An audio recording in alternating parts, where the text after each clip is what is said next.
A few weeks ago, myself and Danny got the privilege and opportunity to interview an Olympic gold medalist. And over the next 3 episodes, you'll be able to listen to that interview with Georgina Brayshaw. She helped Great Britain win its first ever Olympic gold in the women's quadruple sculls at the 2024 Paris Olympics. She's a world and European champion, double European champion, world champion, and multiple World Cup medalist. She's also a record breaker, holding the 5-kilometre world record on the RP3 rowing machine, female, open category and open weight. Named Great Britain's rowing team Women's Olympic Athlete of the Year in 2024, and to top that off, she was awarded an MBE in the 2025 New Year Honours List for services to rowing. We enjoyed every moment of this interview, and I can't wait to share this with you and Georgie to share with you her fantastic story.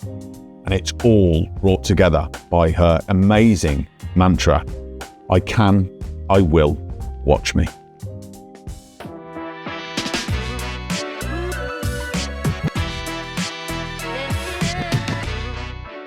Georgie, welcome to Let's Talk People Development. Thank you for taking the time to join us today. No, thank you for having me. It's very exciting. It's exciting for us. I think just as a bit of a context to how we first met you, we were lucky enough to meet at an event where you were speaking with us to over 100 people. And myself and Danny got to stand back and listen to the same story that everybody else that was there to listen to you were able to. And for me, the biggest thing is, whilst we could easily say, you know, we've got someone here that's an Olympic gold medalist, which is a huge thing, right? It's the story for me. It was a story when we talk about people development, growth, resilience and mindset. Those were the bits that really stood out for us as people development specialists, and I just felt like more people needed to hear the behind the medal type stuff. So over the next hour or so, I'd just love to rewalk that. Yeah, we would love to rewalk that journey with you, wouldn't we, Danny? Yeah, and I've always fascinated in life by people's story, because everybody's got one, right? We've all got here through whatever it is, and I think that yours, for me, the twists and turns of yours really stood out, and I'm looking forward to having a greater opportunity than we saw you speak to kind of delve into some of that, and look how it ended up where it ended up. Yeah. In a fantastic position. Yeah, I hope that my story can inspire other people, because I'd love people to reach their potential as well. So hopefully this can help share that with people and get it out there. Absolutely right. And I think as well, I mean, that in itself, I think, is a testament to you, and will really come through how we talk today, is your desire to almost pay it forward a bit as well, and kind of pass on your life lessons and those types of things to others. So great stuff. So let's start somewhere near the start, because it wasn't until university that you picked up rowing. So there's more before that, isn't there? How did it all begin for you in terms of maybe sport, athletics of any kind? So from the north, we've got 3 brothers, and one of them's a twin. So I think being from quite a big family, it's always been fairly competitive, and being the only girl, I've always wanted to be as fast as my brothers, or always competing with my brothers. And my brothers are very clever, doctors and things like that. So I've always they've always reached high, and so I've always tried to be just like them. Growing up, very normal, just competitive family. Brothers try to beat me up and stuff. And then when I was 7, I was into everything. When I was 7, my mum and dad bought me a birthday present that I had no idea what it was, and it was just a block of 4 horse riding lessons, just to give it a go, just try it, because I tried everything. And unfortunately for them, it was the most expensive birthday present that they've ever bought, because from lesson 1, in the first minute, I was hooked on horses, and just became horse obsessed.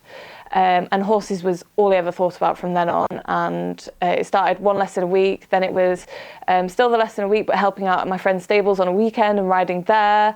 Then it was a horse on part loan, then it was a horse on full loan, then it was having a horse of my own and things like that. So that was what I thought I would do for the rest of my life, because I absolutely loved them. Went out one day for a ride with my friends, and we were galloping through a field, just as a pack of friends, just enjoying, having fun.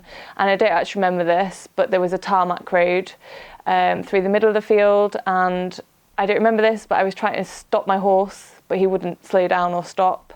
So I tried to turn him and he slipped over onto the tarmac road and fell over with me on top, which left me in a coma for 9 days and paralysed on my left-hand side for about a year before it all came back. So a year?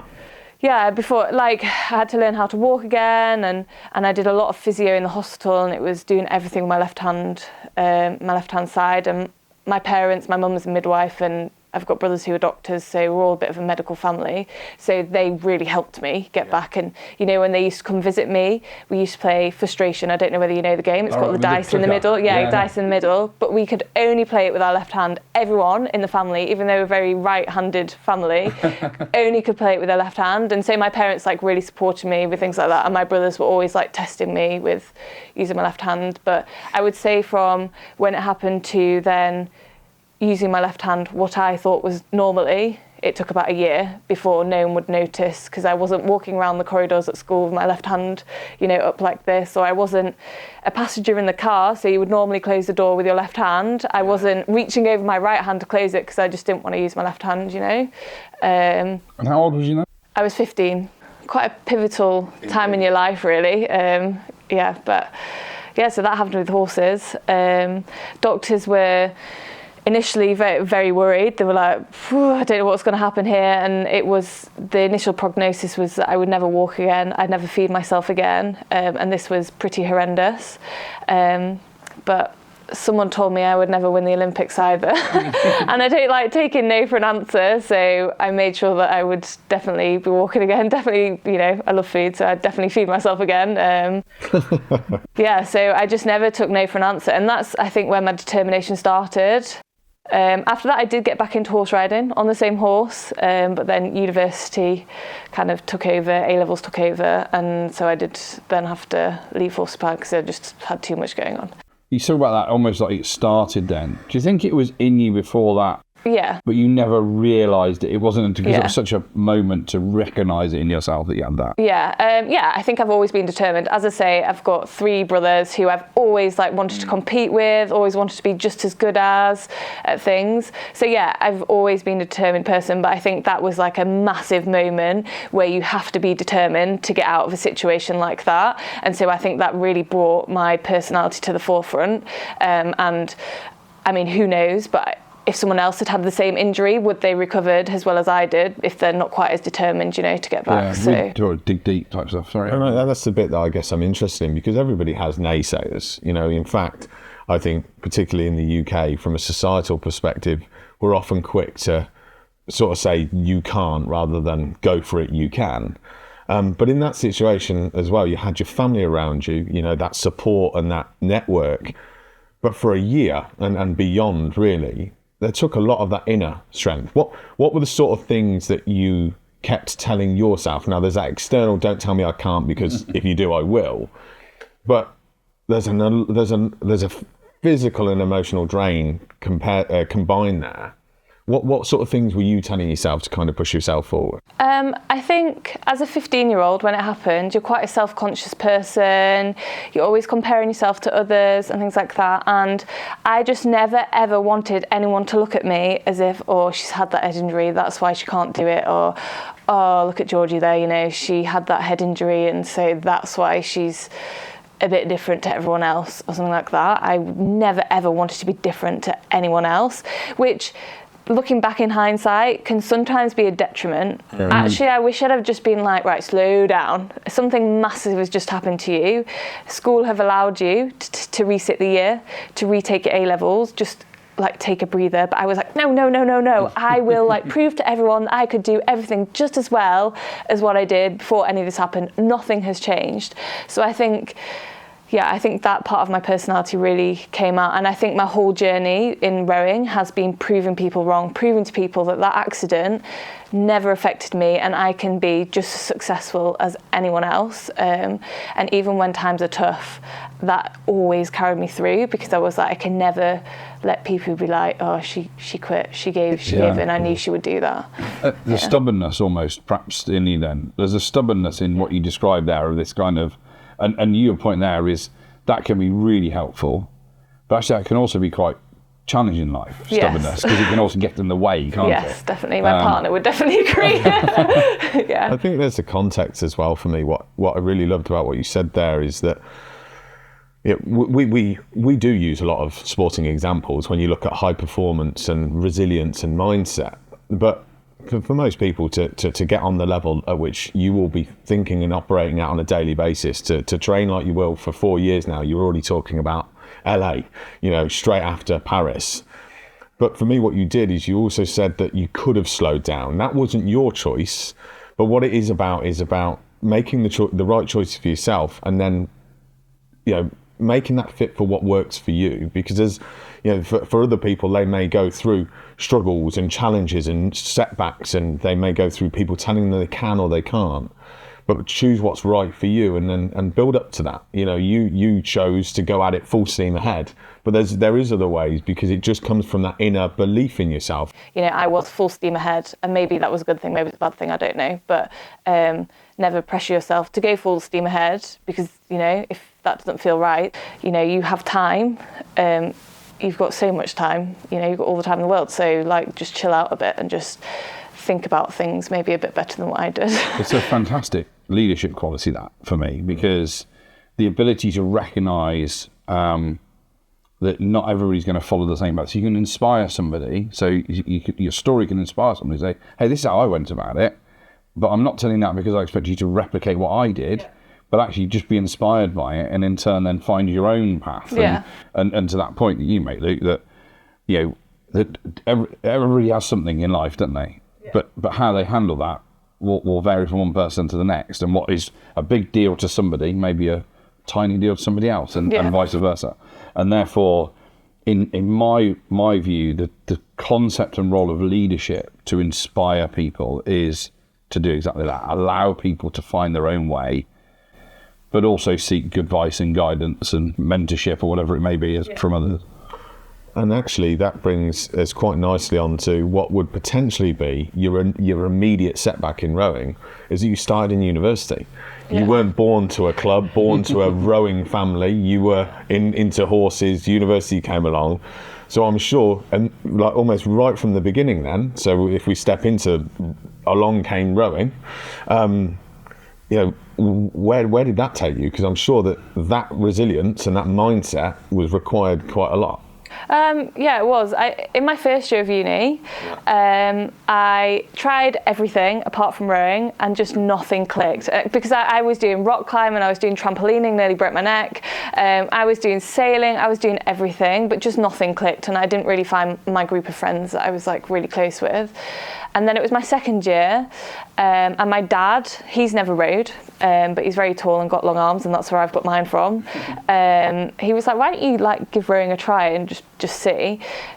Luckily for me, I went to a university where rowing is not big, and it wasn't a serious thing at all, but there was a coach who was at the university, didn't have a coach, but the coach, part of the town rowing club, he was like, oh, you've got a little bit of talent, let's nurture you a little bit. So he took a little bit of a shine, so obviously that made me be like, oh yeah, I'm important. And so that's kind of where it took off. And because Brian just had that little bit of an inkling that, oh, maybe she could be really good at that really gave me the belief in myself, right, I'm going to prove to you that I can be good at this, and I'm really good at this, and that's kind of where it started. He did suggest to me that I should try out for a talent ID program called GB Start, and they take people who are naturally very tall, naturally very strong, never rowed before, but if they've got the attributes to be an Olympian in the future, then they'll take you on. He said try out for this program, and I didn't actually get on the first time, so that was a bit of a letdown, and I was a bit like, oh, okay, maybe not then. And then in my third year at uni, I kind of stopped rowing because my mum got ill. She had a stroke, so I just knocked it on the head. I went back home, was writing my dissertation, was like, right, I need to think of something to do, I haven't got a horse anymore. So I joined the local rowing club in Leeds, and joined with the novices, the beginners there, because I hadn't rowed much at university at all, and I'd had a year out.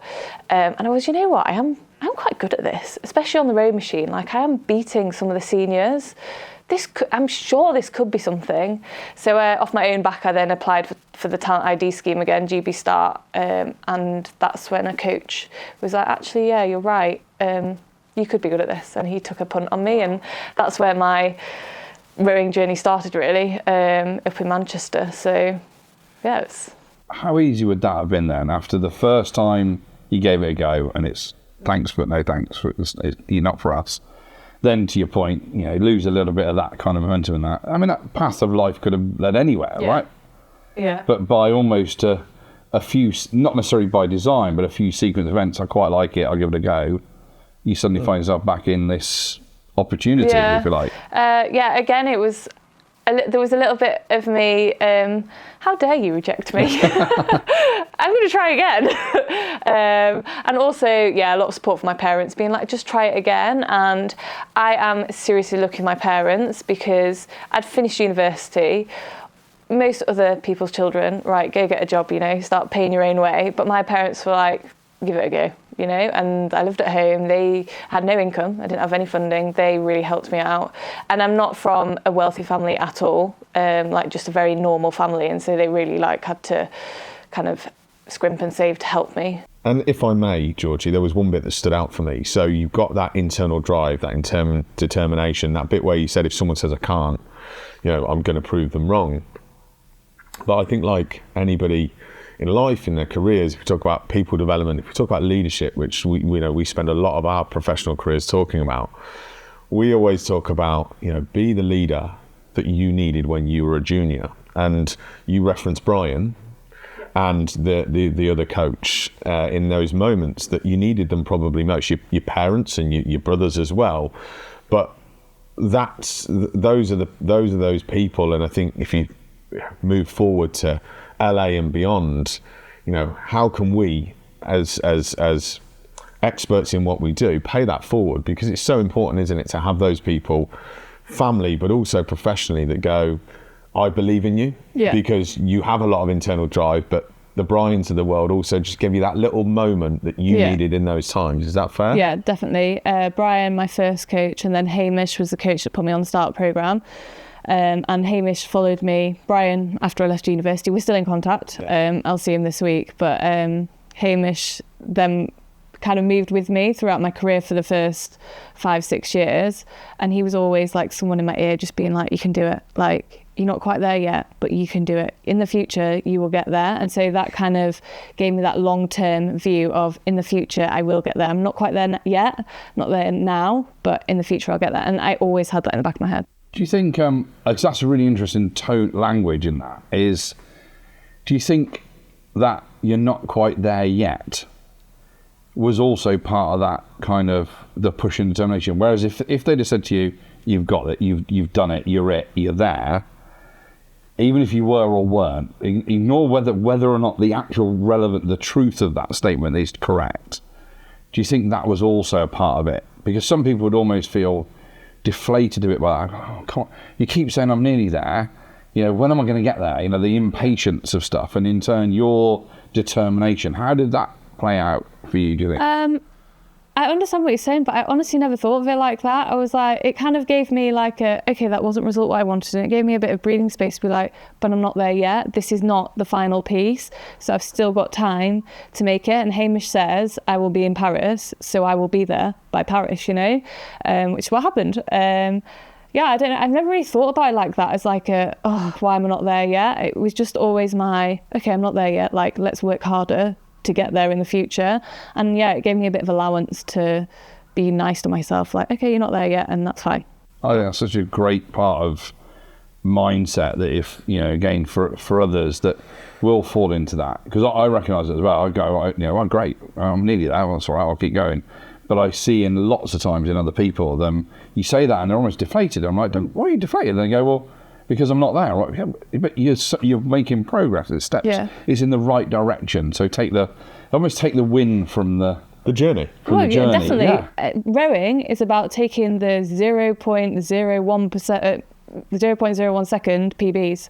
That is a PB, it's all about the marginal gains. And so, yeah, you're human. You can't expect to be at the top of your game in the first year or so. You are a human. You've got to learn, be kind to yourself. It will take time. And it took me 10 years to go from not rowing to Olympic golds. And that's a long 10 years and a lot of sacrifice, but so worth it.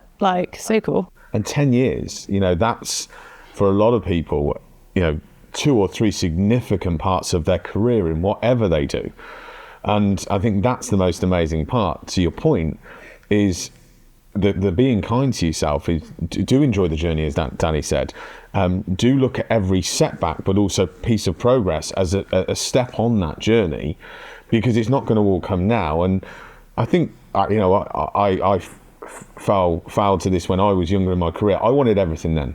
I was impatient. I became frustrated. It kind of started to change my behaviour, not in the right way. Before I got comfortable with the fact that there is a reason that everything's happening, that there's going to be circumstances, people that kind of not necessarily aid my progression, and others that will do exactly what my career or I need. It's just kind of, listening to you, it's about knowing that even as an elite athlete, it's still the same way of thinking. It's still what we're all going through, regardless of what career you're in. But actually, one of the most negative things it could have been, which you didn't do, was see I'm not there yet. It's, okay, I'm not there yet. Yeah. That change in tone is so simple, yet so effective. Game changing. I think, and I have, throughout my career, I have fallen foul of the other way and been like, I'm not there yet. And I was at some points very anxious, and there was a lot of tears, and I was finding it really hard. And then another coach, Lauren, said to me, Georgie, you've got to enjoy this and be happy, otherwise what's the point? And that's true for everyone as well. If you're anxious because you're not there yet and you're angry with yourself all the time, why the hell are you doing it? Yeah. You're not enjoying life. We're here once for however long, you may as well enjoy it. And if you're not enjoying it because not being there is making you really anxious, then don't do it. Move on and do something else that you will be, find easier or something like that, because there's no point being anxious or depressed or stressed or whatever through life. Just what a fantastic message that is. What a fantastic message that is. There's something else in there I'd like to just draw on, if I can, which I think is also part of it. It's all linked to the same thing, but it's also part of the challenge I think that a lot of people face, is that you've almost got this kind of, almost in that sound, I'm never quite there. You're almost, it's like, even once I've won gold at Paris, right? Yeah. I'm on to the next thing. It's the next endeavour. And I think sometimes, and you talk about careers, sometimes in people's jobs, they kind of go, wow, I've done this job for a long time now. You've been rowing for a long time. Yeah. I've done this job for a long time. That's kind of it now. What else is there to make that fulfilling and to make that desire and motivation go on? It's probably more so in sport, because there's always the next competition, the next race, the next thing to win. But also there's got to be an inner part of that. You're almost, I've done that. Put that to one side, put that in the diary, I've logged that. Now what's next? How do you find that happens really quickly, or is that something that builds? And the thing about in your early career, was that happening quite a lot, whereas I'm on to the next thing and on to the next? I'm always someone that's always moving forward.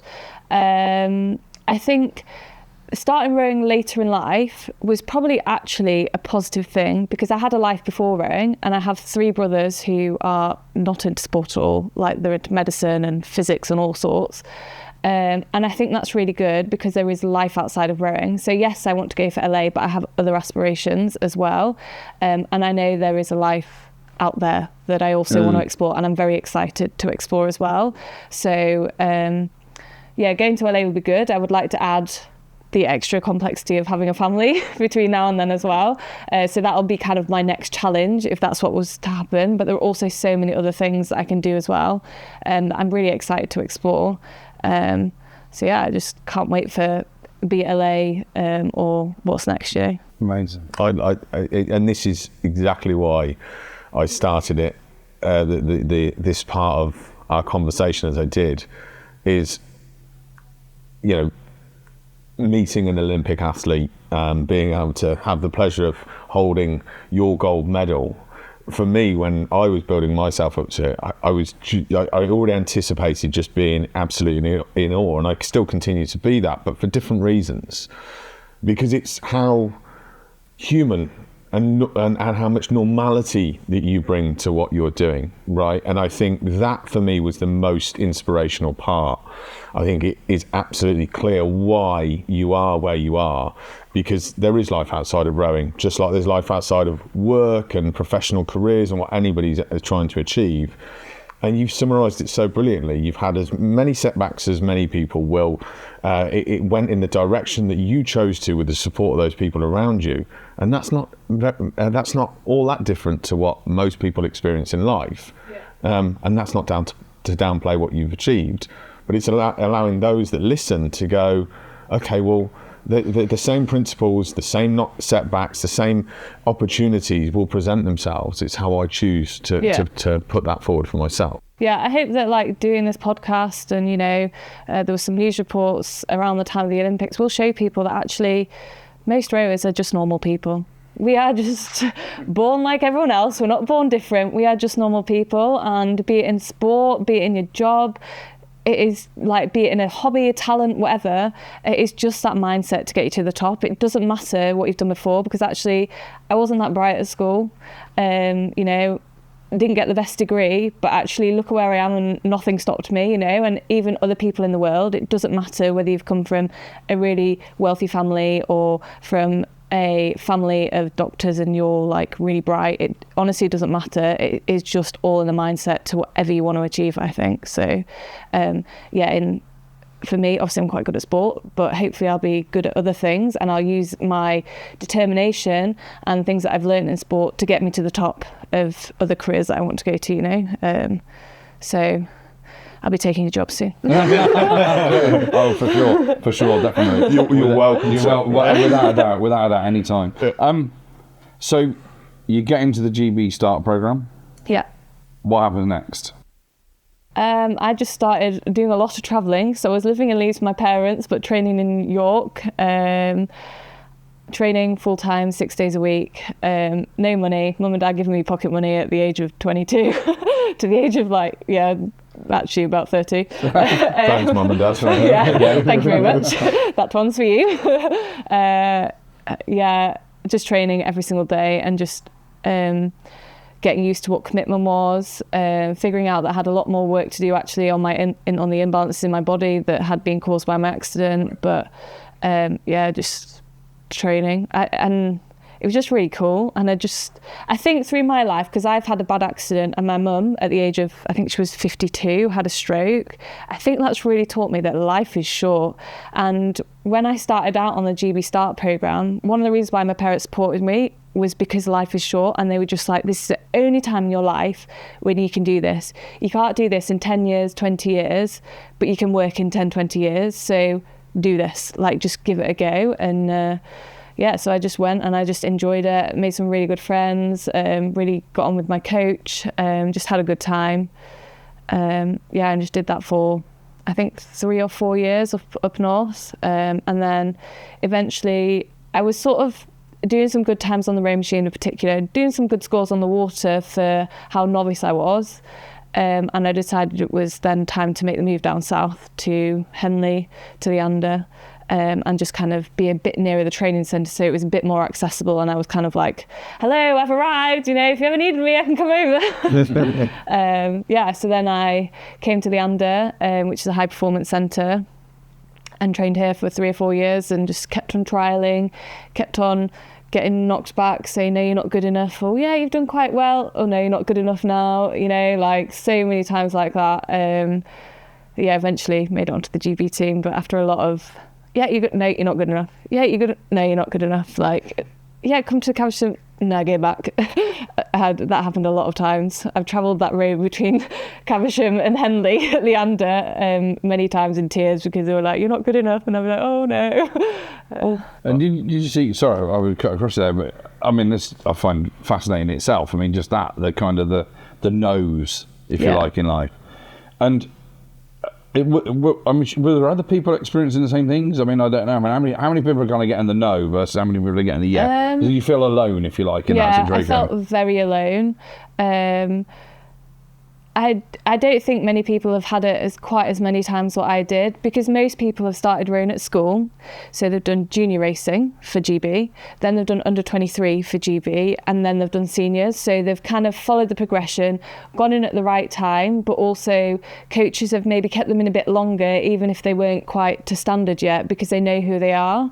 Whereas I was already out of under 23s when I started, so I was already a senior. I was putting down some, I'm naturally quite strong, I'm actually quite fit, so I was putting down some very good scores on the row machine, and so I think people expected quite a lot of me quite early on, because they were like, oh, she's really quick on the row machine. Like, I had the quickest score quite early on, and then would watch me on the water and be like, no, you're not good enough yet. Or GB start is all in singles, and so I'd do a really good performance in my single because that's what I trained in, and then we'd do crew boat testing or crew boat rowing or whatever, and they'd be like, you cannot row a crew boat, go back and develop. Wow. Whereas other people's journeys, when they start at school, they do crew boats with the friends at school, they can steer the boat into ditches and it doesn't matter because they're a junior, whereas I start when I'm 22, 23, steer into ditches. What are you doing, rubbish, go back. So I do feel like, I'm sure other people have their own stories and their own heartbreaks as well, so whether they would agree, but I was backwards and forwards. It was a tough gig. Yeah, it was a very tough gig, but then it was again, I didn't want to show people that I'd quit. I'd moved all the way down south. I'd asked my mum and dad for the financial help. I'd kind of not got into a proper job. I was doing jobs on the side, nannying, au pairing, where I could. And I just wanted to prove to people that I was doing that for a reason. Like, I hadn't just decided not to work and taken advantage. I wanted to show to people that there was a reason why I did that. And I can actually be like, it worked out.